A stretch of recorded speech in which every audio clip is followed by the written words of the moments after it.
আসসালামু আলাইকুম। Technique easy এডুকেশনের পক্ষ থেকে নবম দশম শ্রেণীর শিক্ষার্থীদের জানাচ্ছি শুভেচ্ছা। আজকের পর্বে আমরা কিছু নৈর্ব্যক্তিক নিয়ে তোমাদের সাথে আলোচনা করব। কি বলছে দেখো তো, উদ্ভিদ তার মূল রোম দ্বারা কোন প্রকার পানি শোষণ করে। এখন মূল রোম দ্বারা যখন পানি শোষণ করবে, তার মানে তুমি বুঝতেই পারতেছো শিকড়টা কোথায় থাকতেছে, মূল রোম মাটির নিচে থাকতেছে। এই যে মাটির নিচে আমরা জানি হচ্ছে বিন্দু বিন্দু পানি জমা থাকে। এরকম তো না যে একটা জলাশয় থাকবে উদ্ভিদ নিজের ইচ্ছা মতো পানি নিয়ে থাকবে, এরকম কিন্তু না। পানিকণাগুলো এভাবে বিন্দু বিন্দু আকারে জমা থাকে, খুবই সূক্ষ্ম সূক্ষ্ম পানিকণা। তাহলে এই যে কৈশিক ওয়ার্ডটা, এই কৈশিক ওয়ার্ডটা আসছে হচ্ছে আমাদের কেশ থেকে। কেশ মানে কি? চুল। চুল অনেক সূক্ষ্ম হয়, ওইখান থেকে এই ওয়ার্ডটা আসছে। কৈশিক পানিকণা মানে খুব সূক্ষ্ম সূক্ষ্ম পানিকণা। তাহলে উদ্ভিদ মূলরোম দ্বারা কিন্তু কৈশিক পানিকণা শোষণ করে। লবণাক্ত পানি শোষণ করে না। লবণ আর খনিজ লবণ পানির সাথে মিশে কিছুটা গ্রহণ করে, কিন্তু লবণাক্ত পানি যে গ্রহণ করবে এটা কিন্তু বলা নেই। আমাদের বইয়ে ডাইরেক্ট লাইন লেখা আছে যে কৈশিক পানিকণা গ্রহণ করে। বাষ্পীয় পানি না। মূলরোম দ্বারা সে বাষ্পীয় পানি কিভাবে শোষণ করবে? বাষ্প তো উড়ে যাচ্ছে। বিশুদ্ধ পানি না। উদ্ভিদের ক্ষেত্রে পানি এতটা বিশুদ্ধ হওয়া লাগবে না, ওরা নোংরা পানিও নিয়ে নিতে পারতেছে, মানে নিয়ে নিতে পারবে। মাটির নিচে তো নোংরা পানিই থাকতেছে। নোংরা বলতে ওই যে কাদা মাটি মিশানোই তো থাকে। মূলরোম দিয়ে শোষিত পানি কোন কোষের মাধ্যমে পাতায় পৌঁছায়? মূলরোম দিয়ে যে পানিটা এই যে মাত্র শোষণ করলো, কৈশিক পানিকণা, এই কৈশিক পানি কোন কোষের মাধ্যমে পাতায় প্রবেশ করবে? তার মানে পানি পরিবহন করতে কে সাহায্য করে? এখন আমরা জানি এই যে শোষিত পানি মূলরোম দিয়ে যেটা নিচ্ছে ওটা পাতায় যাবে। কেমন? পাতায় যাওয়ার জন্য ওকে নিচ থেকে উপরের দিকে যাওয়া লাগবে, তাই না? নিচ থেকে উপরের দিকে যাওয়া লাগবে। তাহলে তুমি ভাবো তো, এই যে ট্রাকিট যে কোষগুলা, এই কোষগুলা দেখতে এরকম, ওখানে ভিতরে এরকম কূপ থাকে। এই যে কূপগুলা, এই কূপের মাধ্যমে ট্রাকিট পাশাপাশি পানি পরিবহন করে। এই যে একটা ট্রাকিট, এই যে আরেকটা ট্রাকিট, এই দুইটা ট্রাকিট এরকম পাশাপাশি যখন অবস্থান করতেছে, ওর ভিতরে এরকম কূপ থাকতেছে। এই ছিদ্র ভিতর থেকে এই ছিদ্র ভিতরে এইদিকে এভাবে হচ্ছে সে পানিটা পরিবহন করতেছে। তাহলে মূলরোম দিয়ে যখন পানি নিবে তখন ওটা আমাদের পাতায় পৌঁছানো লাগবে, তার মানে উপরে নেওয়া লাগবে। পাশাপাশি নিলে তো হবে না। তাহলে ট্রাকিট আমাদের পানিগুলোকে নিয়ে যায় পাশাপাশি, পাশাপাশি পরিবহন করে। কিন্তু এই যে উপরে পরিবহনের জন্য সেক্ষেত্রে আমরা ভেসেল কোষটাকেই বেশি বেছে নিব। কি জন্য? ভেসেল হচ্ছে তোমার খাটো মোটা চৌঙ্গাকৃতির কোষ, যেগুলো লম্বালম্বি যুক্ত হয়ে এরকম স্ট্র তৈরি করে। স্ট্র দিয়ে যখন তুমি জুস খাইতে যাও, টান দিলে কি হয়? পানি নিচ থেকে উপরে উঠে যায় না? তাহলে এই যে ভেসেল কোষটা, এটা আমাদের পাতায় পৌঁছাইতে সাহায্য করতেছে। এরপরে দেখো জাইলাম ফাইবার। ফাইবার মানে আঁশ বা তন্তু, এটা মেইনলি দৃঢ়তা প্রদান করার কাজ করে। আর প্যারেনকাইমা কি করতেছে? খাদ্য সঞ্চয় করে। জাইলাম প্যারেনকাইমা, সরি, বোরকার যাতে জাইলাম, বোরকার জল, ও খাদ্য সঞ্চয় করে না, ও হচ্ছে আমাদের তোমার জল পরিবহনে সাহায্য করবে। তাহলে কিন্তু উপরে পরিবহনের ক্ষেত্রে আমরা ভেসেলটাকেই বেশি প্রাধান্য দিব। এইখানে এই সবগুলোই কিন্তু তোমার পরিবহন টিস্যু, মানে পানি পরিবহনের কাজ করে। ওরা সবাই পানি পরিবহনের কাজ করে, কিন্তু ওদের সবার ভিতর থেকে আমরা পাতায় পানি পৌঁছানোর জন্য এই ভেসেলটাকেই বেশি বেছে নিব। এরপরে দেখো পরের প্রশ্নটা কি বলছে? মূল দ্বারা উত্তোলিত পানির সর্বশেষ গন্তব্যস্থল। তার মানে তুমি পানি শুষে নিছো, এই পানিটা আমাদের কোথায় নেওয়া লাগবে? মেসোফিল টিস্যুতে। কারণ আমরা জানি মেসোফিল টিস্যুতে সালোক সংশ্লেষণ সম্পন্ন হয়, খাদ্য তৈরি হয়। এখন আমাদের খাদ্য তৈরি করার জন্য পানিটা নেওয়া লাগবে। তাহলে এই যে মেসোফিল টিস্যুতে আমাদের পানিটাকে পৌঁছানো লাগবে, তাহলে এখানে সঠিক উত্তর হচ্ছে আমাদের মেসোফিল টিস্যু। এপিডার্মিস কি? এপি বলতে বাহির, ডার্মিস বলতে ত্বক। বাহিরের যে ত্বকটা, এপিডার্মিসে আমাদের খাদ্য তৈরি হবে না, এখানে পানিও পৌঁছানোর দরকার নেই। এন্ডো মানে ভেতর, ডার্মিস মানে ত্বক। এন্ডোডার্মিসে কি হয়? তোমার ভেতরের যে ত্বকটা, ওখানে পানি পৌঁছায় না। পানি পৌঁছানোর জন্য তো ওখানে যাওয়া লাগতেছে না, কারণ ওইখানে তো আমাদের খাদ্য তৈরি হচ্ছে না। খাদ্য যেখানে তৈরি হচ্ছে ওখানে যাওয়া লাগবে, মেসোফিল টিস্যুতে। আর শিবনল কি? শিবনল হচ্ছে তোমার এরকম একটা নল যেটার ভিতর দিয়ে খাদ্য পরিবহন হয়। তাহলে আমরা বাকি অপশনগুলোও দেখলাম, যেখানে মেসোফিল টিস্যুতে পানি পৌঁছানোটাই আমাদের মূল উদ্দেশ্য বা শেষ গন্তব্যস্থল। এরপরে দেখো চিত্র দেওয়া আছে। কি বলছে চিত্রটাতে? এক্স প্রক্রিয়ায় পাতা থেকে পানি বের হচ্ছে। এই যে পত্ররন্ধ্র দ্বারা বাষ্পাকারে পানি বের হয়ে যাওয়ার এই প্রক্রিয়াটাকে আমরা বলবো হচ্ছে প্রস্বেদন প্রক্রিয়া। তাহলে এক্স দ্বারা কি বুঝাইলো? তোমার প্রস্বেদন বুঝাইলো। এরপরে ওয়াই প্রক্রিয়াটার দিকে তাকাও। একটা বৈষম্যভেদ্য পর্দা আছে, এই যে দেখো মাঝখানে, এটা হচ্ছে বৈষম্যভেদ্য পর্দা। এই বৈষম্যভেদ্য পর্দার এই পাশে যে লিকুইডটা আছে ওইখানে পানির ঘনত্ব কম, আর এই পাশে ঘনত্ব বেশি। তুমি তাকাইলেই বুঝতে পারতেছো, দেখো এখানে কম ঘন আর এদিকে বেশি ঘন, তাই না? তাহলে কম ঘনত্ব আর অধিক ঘনত্ব, মাঝখানে বৈষম্যভেদ্য পর্দা। বৈষম্যভেদ্য পর্দা ওয়ার্ডটা আসলেই আমরা বুঝতে পারি যে অভিস্রবণ। অভিস্রবণ কথাটা এখানে আমাদের মাথায় আসে। বৈষম্যভেদ্য পর্দা শুনলেই বুঝবা অভিস্রবণ। তাহলে পোলাওয়ের গন্ধ সারা ঘরে ছড়িয়ে পড়া। মনে করো আম্মু পোলাও রান্না করতেছে, এখন কিচেন থেকে পোলাওয়ের ঘ্রাণ আমি ওখানে ড্রয়িং রুমে বসে বসে টিভি দেখতেছি, ওইখান পর্যন্ত চলে আসবে, তাই না? তাহলে এই যে পোলাওয়ের গন্ধ সারা ঘরে ছড়িয়ে পড়লো, বেশি ঘনত্ব থেকে কম ঘনত্বের দিকে। মা যেখানে রান্না করতেছে ওইখানে ঘনত্ব বেশি, মানে ঘ্রাণের ঘনত্বটা বেশি, ওখান থেকে কম ঘনত্বে আমার কাছেও চলে আসছে। এই প্রক্রিয়াটাকে আমরা বলবো ব্যাপন। এটা কিন্তু অভিস্রবণ না। তাহলে ওয়াই এর মাধ্যমে এটা ঘটতেছে না। তারপরে উদ্ভিদের রস উত্তোলন ঘটে। হ্যাঁ, উদ্ভিদ যখন মাটির নিচ থেকে পানি উত্তোলন করে বা পানির সাথে খনিজ লবণ মিশিয়ে যখন উত্তোলন করে, সেই ক্ষেত্রে কিন্তু তোমার এই অভিস্রবণের ভূমিকাটা আমরা অনেক বেশি দেখতে পাই। এরপরে দ্রাবক হালকা মাধ্যম থেকে ঘন মাধ্যমে যায়। হ্যাঁ, অভিস্রবণের ক্ষেত্রে ব্যাপনের উল্টাটা ঘটে। ব্যাপনে আমি কি বললাম, উচ্চ ঘনত্ব থেকে নিম্ন ঘনত্বের দিকে চলাচল করবে। আর এই যে অভিস্রবণ, ওইখানে হচ্ছে তোমার উল্টা প্রসেসটা করতেছে। কি হবে, নিম্ন ঘনত্ব থেকে উচ্চ ঘনত্বের দিকে যাবে। সেক্ষেত্রে এই যে দ্রাবক পদার্থটাই আমাদের চলাচল করে। এই যে দ্রাবক পদার্থটা হালকা থেকে ঘনর দিকে যাবে। তাহলে আমি 2 আর 3 নাম্বার এখানে সঠিক বলতে পারতেছি, উত্তর হবে আমার গ। এর পরের প্রশ্নটায় যাই, চলো। উদ্ভিদে এক্স ও ওয়াই প্রক্রিয়া দুটির ক্ষেত্রে, এক্স ও ওয়াই আমার কি, দুইটা একসাথে দেখা লাগবে। দেখো তো, এক্স ও ওয়াই দুইটা প্রক্রিয়ার দিকেই তাকাও। একটা হচ্ছে প্রস্বেদন আর একটা হচ্ছে অভিস্রবণ। এই যে প্রস্বেদন আর অভিস্রবণ, এই দুইটা প্রক্রিয়ার ক্ষেত্রে প্রথম প্রক্রিয়াটি চোষক টান বজায় রাখে। হ্যাঁ, প্রস্বেদন টানের কারণে কিন্তু উদ্ভিদ মাটির নিচ থেকে পানি টেনে নিতে পারতেছে, একটা চোষক টান সৃষ্টি করে কিন্তু এই প্রস্বেদনটা। তাহলে এই অপশনটাকে আমি সঠিক বলতে পারতেছি। প্রথমটির অভাবে দ্বিতীয়টি কম ঘটবে।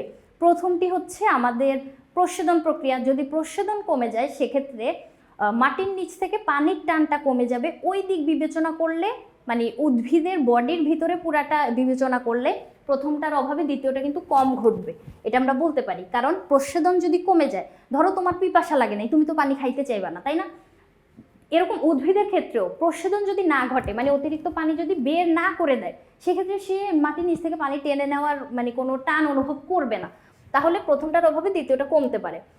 উভয় প্রক্রিয়া পানি শোষণে সাহায্য করে। হ্যাঁ, প্রস্বেদন প্রক্রিয়াটা তোমার আপাত দৃষ্টিতে দেখলে মনে হইতে পারে যে এটা তো তোমার পানি বের করে দেওয়ার প্রক্রিয়া, বাষ্প আকারে পানি বের করে দিব, কিন্তু এই প্রস্বেদন প্রক্রিয়া কিন্তু ওই যে পরোক্ষভাবে তোমার উপর থেকে যখন টানটা সৃষ্টি হচ্ছে, চোষক টান, পরবর্তীতে মাটির নিচ থেকে পানি শুষতে সাহায্য করে। তাহলে উভয় প্রক্রিয়া পানি শোষণে সাহায্য করতেছে, আমরা এটা বলতে পারতেছি। এখানে হচ্ছে উত্তর ঘ নাম্বারটা। এরপরে প্রশ্নটা দেখো, একটা উদ্দীপক দেওয়া আছে। উদ্দীপকটা চলো আমরা পড়ি। কি বলছে, গ্রীষ্মের দুপুরে প্রান্ত স্কুল থেকে বাসায় ফেরার পথে দেখলো রাস্তার ডিভাইডারে কিছু গাছ লাগানো আছে। ডিভাইডার বলতে ওই যে রাস্তার মাঝখানে কিছু জায়গায় গাছ লাগানো দেখি না আমরা, মাঝখানটাতে তোমার মানে দুইটা রাস্তাকে আলাদা করে, এক লেন দিয়ে যায় আর এক লেন দিয়ে হচ্ছে আসে, এরকম না, মানে বাম দিকে চলাচল করে গাড়িগুলা। সেক্ষেত্রে ওই ডিভাইডারে কিছু গাছ লাগানো আছে, গাছগুলোর পাতা নিস্তেজ ও প্রচুর ধুলাযুক্ত। হ্যাঁ, ওই গাছগুলাই ওই যে রাস্তার যত ধুলাবালি আছে ওই পাতার উপর যায় জমা হয়। সেক্ষেত্রে ওদেরকে পাতাগুলোকে সে কি দেখলো, নিস্তেজ এবং প্রচুর ধুলাযুক্ত। এরপরে উদ্দীপকটা পড়ার পরে প্রশ্ন কি বলছে, গাছগুলোতে শর্করা তৈরির কোন উপাদানের অভাব রয়েছে? নিস্তেজ বলছে না, নিস্তেজ তখনই হয় যখন পানির অভাব দেখা দেয়। কার্বন ডাইঅক্সাইডের অভাব তো ওখানে না, কার্বন ডাইঅক্সাইড তো বাতাসে থাকেই, অনেক বেশি থাকে। সেক্ষেত্রে ওই রাস্তায় তো আরো বেশি থাকবে, কারণ ওই যে যানবাহন থেকে তোমার কার্বন ধোঁয়াগুলো বের হবে। তাপমাত্রা না, এখানে তো উদ্দীপকে তো তাপমাত্রার কথা কিছু বলে নাই। গ্রীষ্মের দুপুর বলছে ঠিক আছে, কিন্তু ওই যে নিস্তেজ হওয়া ওয়ার্ডটার সাথে আমার পানি এটাকে বেশি মানে পারফেক্ট মনে হচ্ছে উত্তর হিসেবে। ক্লোরোফিল না, সবুজ উদ্ভিদের পাতায় তো ক্লোরোফিল ভেতরে থাকে, এটা তো বাহিরের কোনো কিছু না। তাহলে শর্করা তৈরির উপাদানের কোনটার অভাব আছে? পানির অভাব আছে। গ্রীষ্মের দুপুরবেলা যেহেতু নিস্তেজ হয়ে আছে, তার মানে পানির অভাব। প্রান্তর দেখা জীবগুলো যে রাজ্যের অন্তর্ভুক্ত, সে কি দেখলো? জীবগুলা কি? উদ্ভিদ। তাহলে উদ্ভিদ যে দেখলো, উদ্ভিদকে আমরা কোন রাজ্যের অন্তর্ভুক্ত বলি? প্রান্তিক রাজ্যের অন্তর্ভুক্ত। এগুলো পরিবেশ ঠান্ডা রাখে। ইয়েস, উদ্ভিদ কিন্তু আমাদের পরিবেশ ঠান্ডা রাখতে সাহায্য করে। প্রস্বেদনের মাধ্যমে তোমার বাতাসের যে বা তার কোষের নিজের তাপমাত্রাটাও বজায় রাখে, তোমার এনভায়রনমেন্টও ঠান্ডা রাখে। এরপরে অক্সিজেন সাপ্লাই করতেছে, তারপরে ধোঁয়া নিয়ন্ত্রণ করে, মানে হচ্ছে তোমার বিষাক্ত গ্যাসগুলো সে নিয়ে নেয় না, কার্বন ডাইঅক্সাইড নিয়ে নেয়। আমাদের পরিবেশের এই যে বাতাসের ভারসাম্য কিন্তু গাছপালা অনেকটুকু রক্ষা করে। এরপরে মানব সভ্যতা রক্ষা করে কিভাবে? মানব সভ্যতা রক্ষা করে তোমার হচ্ছে গাছ থেকে আমরা কি পাই? গাছ থেকে কয়লা, কাঠ, পেট্রোলিয়াম এগুলো পাচ্ছি না। এগুলো কিন্তু উদ্ভিদের সালোক সংশ্লেষণ প্রক্রিয়ার কারণেই কিন্তু সম্পন্ন হচ্ছে। তাহলে প্লান্টি রাজ্যের জীবরা কিন্তু আমাদের মানব সভ্যতা বজায় রাখতে সাহায্য করতেছে। এই উপাদানগুলো যদি না থাকতো, এই যে পেট্রোলিয়াম, তেল, ডিজেল, এগুলো গাছ থেকে আসতেছে, মানে প্রসেস আলাদা, মানে পরোক্ষভাবে, মানে অনেক ব্যাখ্যা করে, মানে সরাসরি তুমি বুঝতে পারবে যে গাছ কিভাবে আমাদেরকে ডিজেল দিচ্ছে, কিন্তু পরোক্ষভাবে কিন্তু উদ্ভিদ থেকেই আমরা পাচ্ছি, মানে ডিরেক্ট বোঝা যাচ্ছে না, কিন্তু উদ্ভিদ আমাদের এই মানব সভ্যতা বজায় রাখার জন্য কিন্তু মানে অনেক গুরুত্বপূর্ণ ভূমিকা পালন করতেছে। যেখানে উদ্ভিদের সালোক সংশ্লেষণের যে অংশটা আমাদের চতুর্থ অধ্যায় আছে, ওখানে কিন্তু ডিরেক্ট বলে দেওয়া আছে যে মানব সভ্যতা রক্ষার জন্য উদ্ভিদের এই প্রক্রিয়াটা এবং উদ্ভিদ গুরুত্বপূর্ণ। তাহলে আমরা এখানে সবগুলো অপশন বলতে পারতেছি। এরপরে দুইটা চিত্র দেওয়া আছে, একটা চিত্রে কিসমিস ভিজায় রাখছে, কিসমিসগুলো ফুলে গেছে, তাই না? এই প্রক্রিয়াটা দেখেই আমি বুঝতেছি এই যে কিসমিস, শুকনা কিসমিস ভিজাইছে, ফুলে গেছে, এই প্রক্রিয়াটা হচ্ছে আমাদের অভিস্রবণ। এই যে অভিস্রবণ প্রক্রিয়াটা। এবং বি প্রক্রিয়া দেখো, একটা ছোট গাছের সাথে পলিথিন বেঁধে দেওয়া আছে। পলিথিন বেঁধে দেওয়া থাকলে এই পরীক্ষণটা তোমাদের বইয়ে দেওয়া আছে, যেখানে তুমি রাতের বেলা পলিথিন বেঁধে রাখবা, সকালবেলা দেখবে ওই পলিথিনের ভিতরে কিছু বিন্দু বিন্দু পানিকণা জমা হয়েছে। এই পানিকণাগুলো কোত্থেকে আসলো? পলিথিনের ভিতরে তো পানি আসার কথা না, তার মানে গাছের কাছ থেকে আসছে বা পাতার ভিতর থেকে আসছে। তাহলে এই পত্ররন্ধ্র দ্বারা কিছু পরিমাণ পানি বাষ্প আকারে বের হয়ে যায়। এই প্রক্রিয়াটাকে আমরা বলি হচ্ছে প্রস্বেদন। তাহলে এই যে অভিস্রবণ আর প্রস্বেদন দুইটা প্রক্রিয়া বুঝতে পারলাম। এবার জিজ্ঞেস করছে এ প্রক্রিয়ার ক্ষেত্রে কি দেখতে পাই, দেখো তো, একটি বৈষম্যভেদ্য পর্দা দ্বারা পৃথক থাকে। ইয়েস, অভিস্রবণ কথাটা শুনলেই বুঝবা বৈষম্যভেদ্য এই ওয়ার্ডটা আসবে। তাহলে বৈষম্যভেদ্য পর্দা দ্বারা পৃথক থাকতেছে।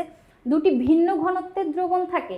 হ্যাঁ, এইখানে দেখো, এই যে তোমার পানি হচ্ছে নিম্ন ঘনত্বের দ্রবণ, আর ওর ভেতরে কিসমিসের ভেতরে যে এই দ্রবণটা আছে ওইটা হচ্ছে তোমার উচ্চ ঘনত্ব, মানে ওখানে মিষ্টির পরিমাণ বেশি।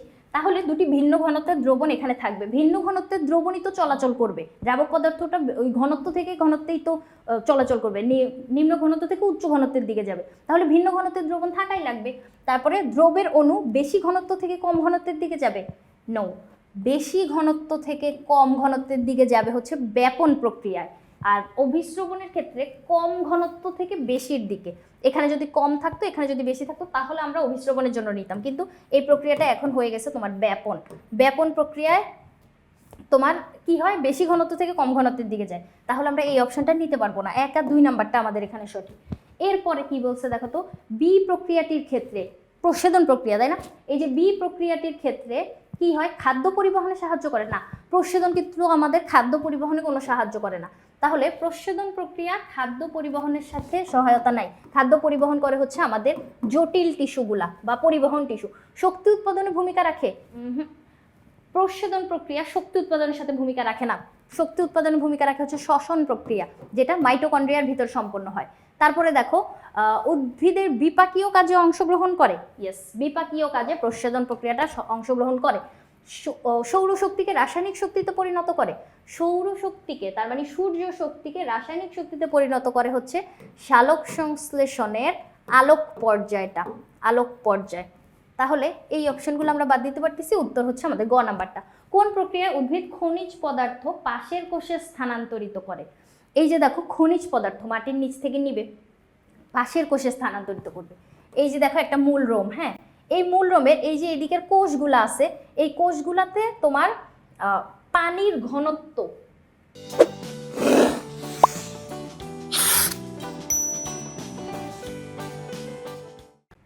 দেখো মূল রোমের ক্ষেত্রে এই দিকে যে কোষগুলো আছে না, দেখো এই দিকের কোষগুলা, এই কোষগুলাতে পানির পরিমাণ বেশি থাকে। কি জন্য? কারণ ওরা এখান থেকে টানতেছে, যখন টান দিচ্ছে পাশের কোষ থেকে পানিটা নিয়ে নিচ্ছে, ওই কোষটা তার পাশের কোষ থেকে, ওই কোষটা তার পাশের কোষ থেকে, এরকম একটা কোষ তার পাশের কোষ থেকে পানিটা টেনে যখন নিয়ে নিচ্ছে, এই দিকের কোষগুলোতে পানি বেশি আছে। কি জন্য? কারণ ওরা পানি টেনে ওইদিকে নিয়ে যাচ্ছে, পানি এইদিকে বেশি, আর এদিকের কোষগুলো পানি শূন্য হয়ে গেছে, তাই না? তাহলে এদিকে পানির ঘনত্ব কম ঘনত্ব থেকে বেশি ঘনত্বের দিকে চলাচল করবে। সেক্ষেত্রে আমরা এই কম ঘনত্ব থেকে বেশি ঘনত্বের দিকে যখন যাবে, তখন এই ক্ষেত্রে আমরা দেখব হচ্ছে অভিস্রবণ প্রক্রিয়া। কি বলছে? অভিস্রবণ ক্ষেত্রে কম ঘনত্ব থেকে বেশি ঘনত্বের দিকে যায়। তাহলে উদ্ভিদ খনিজ পদার্থ পাশের কোষে স্থানান্তরিত করবে কিভাবে? এই কম ঘনত্ব থেকে বেশি ঘনত্বের দ্রবণের কারণেই কিন্তু স্থানান্তরিত করবে। এরপরের প্রশ্নটা দেখো, কোষ রস আরোহণ কিসের মাধ্যমে ঘটে? এখন কোষ রস কি জিনিস? কোষ রস হচ্ছে পানি এবং খনিজ লবণকে একসাথে আমরা কোষ রস বলি। পানি এবং খনিজ লবণকে একসাথে কোষরস বলতেছি। কোষরস আরোহণ কিসের মাধ্যমে ঘটতেছে? এইখানে দেখো ভেসেল আর ট্রাকিড, ওরা দুইজনই তোমার পানি পরিবহনের কাজ করে। এখন পানি পরিবহন এবং পানির সাথে মিক্স হয়ে খনিজ লবণ পরিবহন, তার মানে কোষরস পরিবহন হচ্ছে। ভেসেল আর ট্রাকিড দুইজনেই কিন্তু এই কাজটা করে, কিন্তু এই দুইটার ভিতরে ভেসেল হচ্ছে এখানে বেশি গুরুত্বপূর্ণ ভূমিকা পালন করে। আরোহণ বলছে, আরোহণ মানে নিচ থেকে উপরে নিয়ে যাওয়া, তাই না? তাহলে আরোহণের ক্ষেত্রে আমরা ভেসেলটা ওই যে কিভাবে স্ট্রয়ের মতো কাজ করতেছে, তুমি পানিটা টান দিলে নিচ থেকে উপরে উঠে যাবে। ট্রাকিডের ক্ষেত্রে আমরা পাশাপাশি পানি পরিবহন হইতে দেখি, তাহলে পাশাপাশি না, আরোহণ ওয়ার্ডটা বলে দিছে, এই জন্য আমরা ভেসেলটাকে নিব। শিপনল কি করে? খাদ্য পরিবহনে কাজ করে। ফ্লোয়েম ফাইবার যেটা, এই যে ফ্লোয়েম টিস্যুগুলা, ওরা সবাই হচ্ছে তোমার খাদ্য পরিবহনে কাজ করে, আর এটা তোমার দৃঢ়তাও প্রদান করে। তাহলে ওরা হচ্ছে খাদ্য এবং দৃঢ়তা প্রদানের কাজ করতেছে। তাহলে কোষরস আহরণ আমাদের ভেসেল করতেছে। এরপরের প্রশ্নটা দেখো, আম গাছে খনিজ লবণ শোষিত হয়। কিভাবে শোষিত হয়? এই যে খনিজ লবণ, মানে যে কোনো গাছ বলে দিকে, আম গাছ বলে দেওয়া লাগবে না। খনিজ লবণ শোষণ, এটা আমাদের অভিস্রবণ প্রক্রিয়ায় মানে কাজ করতেছে। এখানে একটু আগের প্রশ্নটাই আমরা দেখলাম যে মূলরোমে কি থাকে? মূলরোমে তোমার যখন চোষক টানটা অনুভূত হচ্ছে, তখন এই দিকের কোষে তোমার ঘনত্ব বেশি থাকতেছে, আর এই দিকের কোষে ঘনত্ব কম, পানির ঘনত্ব। তখন এই যে কম ঘনত্ব থেকে বেশি ঘনত্বের দিকে যাবে, এই জন্য আমাদের এখানে অভিস্রবণ প্রক্রিয়া কাজ হবে। অভিস্রবণ প্রক্রিয়া শোষণ আবার তোমার দুইটা ভাবে সম্পন্ন হয়, একটা হচ্ছে তোমার সক্রিয় আর একটা হচ্ছে নিষ্ক্রিয়। এই যে সক্রিয় এবং নিষ্ক্রিয় শোষণ। এখন সক্রিয় শোষণের ক্ষেত্রে তোমার বিপাকীয় শক্তি কাজ করে। বিপাকীয় শক্তি মানে ভেতরের কিছু শক্তি খরচ হবে ওই পানিগুলো টেনে নেওয়ার জন্য। নিষ্ক্রিয় শোষণের ক্ষেত্রে বিপাকীয় শক্তির প্রয়োজন হয় না। তাহলে এই যে বিপাকীয় শক্তি খরচের মাধ্যমে, এটা আমরা বলতে পারি। এরপরে আয়ন হিসেবে, হ্যাঁ, খনিজ লবণ অনেক সময় আয়ন হিসেবেও শোষিত হয়। এরকম একটা লাইন বই হুবহু লিখে দেওয়া আছে, খনিজ লবণ অধিকাংশ পানির সাথেই শোষিত হয়ে যায়, কিছু কিছু ক্ষেত্রে আয়ন হিসেবে শোষিত হয়। তাহলে এখানে তিনটাই আমরা এখানে বলতে পারতেছি, ঘ নাম্বারটা। এরপরের প্রশ্নে যাই, চলো কি বলছে দেখো তো। এখানে 25 নম্বর প্রশ্নটা দেখো, ক্যালোজ প্রভাবিত করে কোনটিকে? এখন ক্যালোজ কি জিনিস? ক্যালোজ হচ্ছে শীতকালে জমা হয়। শীতকালে যখন উদ্ভিদের দেহে খাদ্য পরিবহনের সময় হয়, তখন কিন্তু এই ক্যালোজ জমা হইতে আমরা দেখি। ক্যালোজগুলো কি করে? তোমার খাদ্য পরিবহনে বিঘ্ন ঘটায়, কারণ ক্যালোজ জমা হইলে খাদ্যগুলো পরিবাহী হইতে পারে না। তাহলে ক্যালোজ প্রভাবিত করে কোনটিকে? পানি চলাচলকে প্রভাবিত করে না। কার্বন ডাইঅক্সাইড প্রবেশ, পত্ররন্ধ্র দ্বারা কার্বন ডাইঅক্সাইড প্রবেশ হবে, পত্ররন্ধ্রে এটা জমা হয় না। এটা জমা হয়, ক্যালোজ জমা হয় হচ্ছে মেইনলি আমাদের শিবকোষের যে অংশগুলো আছে না, শিবকোষ, শিবনল, ওই জায়গাগুলোয় জমা হয়। সেক্ষেত্রে শিবনল কি করে বা শিবকোষ কি করে? খাদ্য পরিবহন করে, খাদ্য চলাচলে এই জন্য বিঘ্ন ঘটে। এরপরে অক্সিজেন নির্গমন, না, পাতায় এটা কিছু করতেছে না। আমাদের যে শিবকোষের যে কাজটা বা শিবনলের যে কাজটা, খাদ্য পরিবহন করা, ওই জায়গাটা বাধাগ্রস্ত হচ্ছে, ক্যালোজ ওকে প্রভাবিত করতেছে। এরপরে ক্যালোজ জমা হয় নিচের কোনটিতে? ভেসেলে জমা হয় না, ভেসেলে জমা হয় না। শিপ প্লেট যেটা, ইয়েস, শিপ প্লেটের উপর জমা হচ্ছে, শিবকোষের উপরে জমা হয় না। মেনলি আমি তোমাকে যদি একটু এঁকে দেখাই, এই যে দেখো একটা শিবকোষ আমি আঁকতেছি, কেমন?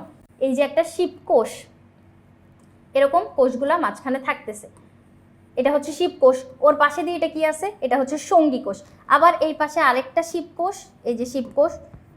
এরপরে এই যে দুইটা শিবকোষ, তার মাঝখান দিয়ে নলের মতো একটা ফাঁকা জায়গা দেখতে পাচ্ছ। এই ফাঁকা জায়গাটার উপরে এরকম কোষ প্লেট তৈরি হয়। এই কোষ প্লেটগুলোর ভেতর দিয়ে তোমার খাদ্য এরকম চলাচল করে যাইতে পারে, উপরে নিচে যাইতে পারতেছে। কিন্তু যখন এই উপরটাতে তোমার ক্যালোস জমা হয়ে যায়, তখন খাদ্য আর যাইতে পারে না।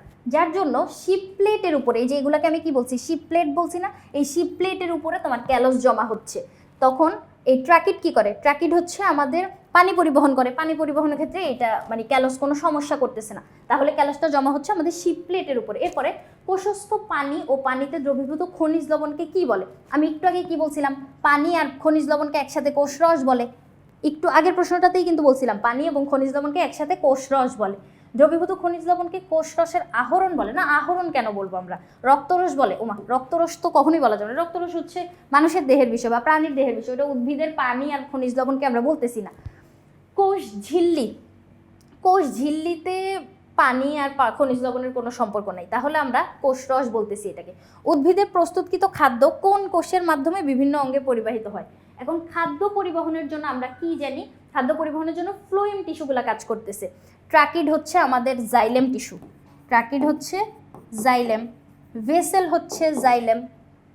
এরপরে শিবকোষ আর সঙ্গী কোষ, ওরা দুইজন হচ্ছে আমাদের ফ্লোয়েম।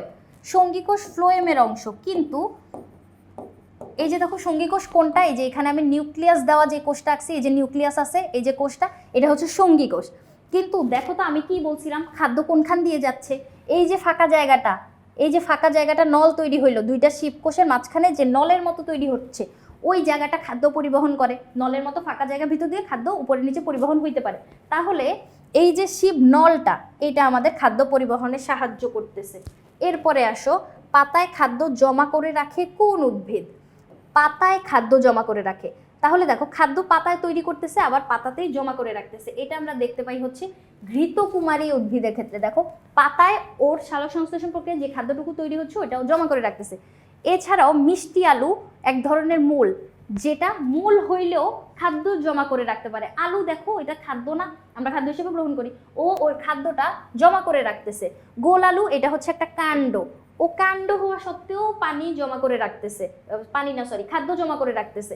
তাহলে এই যে পাতায়, যখন পাতায় ঘৃতকুমারী পানি জমা খাদ্য জমা করতেছে, মিষ্টি আলুও খাদ্য জমা করে রাখে, কাণ্ডও খাদ্য জমা করে রাখে। পেপারোমিয়া হচ্ছে এরকম একটা উদ্ভিদ যার পাতার ভেতরে, এই যে পাতার ভিতরে আমরা এরকম শাখাগুলো দেখতে পাই না, এই শাখাগুলো হচ্ছে একদম স্বচ্ছ হয়, যার কারণে এইখানে ভিতরে তুমি যখন একটা রঙিন পানির ভিতরে এই পাতাটাকে রাখবা, মনে করো পাতা না মানে উদ্ভিদটাকে যখন রাখবা, সেক্ষেত্রে এই লাল রঙের কালারের ভিতর ধরো তুমি রাখলা পানিগুলো, তখন এই লাল পানিগুলো যখন সে শোষণ করতেছে, ওর এই স্বচ্ছ যে শিরাগুলো, ওই শিরার ভিতরে তোমার দেখা যায় যে লাল রং পরিবাহিত হচ্ছে। এরকম একটা পরীক্ষণ তোমাদের বইয়ে দেওয়া আছে, পরীক্ষণের জন্য আমরা এই পেপারোমিয়া গাছ কিন্তু নিছিলাম। তাহলে এই তিনটা আমরা বুঝলাম, মানে অপশন তিনটাও বুঝলাম ওরা কি করে, আর আমাদের পাতায় খাদ্য জমা রাখে ঘৃতকুমারী। এরপরে শীতকালে ফ্লোয়েম গুচ্ছে খাদ্য চলাচল বিঘ্ন ঘটার কারণ কি? শিপ প্লেটে ক্যালস জমা হওয়া, হ্যাঁ এই কনসেপ্টটা তো আমরা একটু আগেই পড়ছি তাই না, যে শিপ প্লেটের উপরে ক্যালস জমা হওয়ার কারণে তোমার খাদ্য চলাচল হইতে পারে না। সঙ্গী কোষে ক্যালস জমা হওয়া, শিব কোষের রন্ধ্র ছোট হয়ে যাওয়া, মেইনলি এই সবগুলাই ক্যালস যখন জমা হয়, এই মেইনলি মানে একদম এক্স্যাক্ট যদি বলতে চাই সেক্ষেত্রে শিব প্লেটের উপর জমা হয়। এছাড়াও ক্যালস কিন্তু তোমার এই সঙ্গী কোষেও জমা হয়, শিব কোষের যে রন্ধ্রগুলো আছে ওগুলাও বন্ধ করে দেয়, ক্যালস জমা হয়, সব জায়গায় জমা হয়। তাহলে এই যে ক্যালস জমা হচ্ছে কোথায়, শিব কোষের যে অংশগুলো, ওর সবার ক্ষেত্রেই আমরা এটা বলতে পারতেছি। মিষ্টি আলু গাছের কোন অংশে খাদ্য সঞ্চয় করে? দেখো মিষ্টি আলু, একটু আগেই আমি বলছি মিষ্টি আলু কি একটা মূল, তাহলে ও কোন অংশে খাদ্য সঞ্চয় করতেছে? ও মূলে খাদ্য সঞ্চয় করতেছে। পাতাতে খাদ্য সঞ্চয় করে কে? ঘৃতকুমারী। এবং কাণ্ডে খাদ্য সঞ্চয় করে কে? গোল আলু। গোল আলু। এবং ফল, এগুলো তো উন্নত উদ্ভিদের ক্ষেত্রে, উন্নত উদ্ভিদ ফলের মাধ্যমে তাদের খাদ্যটা সঞ্চয় করে রাখে। তাহলে আমরা বুঝতে পারলাম। এরপরের প্রশ্নটায় দেখো, ফ্লোয়েম টিস্যুর শিপ প্লেটের ছিদ্রগুলো নিচে কোনটি জমা হয়ে ছোট হয়ে যায়? এই যে একই কথা ঘুরে ফিরে বারবার আসতেছে, ক্যালস তাই না, ক্যালস জমা হয়। গ্লুকোজ এখানে জমা হয় না। কার্বন ডাইঅক্সাইড কিভাবে জমা হবে? কার্বন ডাইঅক্সাইড তো গ্যাস, এটা পাতায় আসে, খাদ্য তৈরি করে, তারপরে আবার শ্বসন প্রক্রিয়া হলে পাতা দিয়ে উড়ে চলে যায়, সেক্ষেত্রে ওইটা কিন্তু জমা হচ্ছে না, এনজাইমও জমা হচ্ছে না। একদম উত্তরটা হচ্ছে আমাদের ক্যালস। কোন উদ্ভিদের পাতায় অধিক খাদ্য সঞ্চিত থাকে? পাতায় খাদ্য সঞ্চয় করে কে? পাতায় খাদ্য সঞ্চয় করে হচ্ছে ঘৃতকুমারী। এটা আমরা একটু আগের ইয়াটাতেই দেখছি, এই যে এর আগের প্রশ্নটাতে। তাহলে এই যে একই কনসেপ্ট, কিছুটা খেয়াল রাখবা, তাহলেই হচ্ছে বুঝতে পারবা। আশা করি বুঝাইতে পারছি। পরবর্তী পর্ব দেখার আমন্ত্রণ রইল। ধন্যবাদ সবাইকে।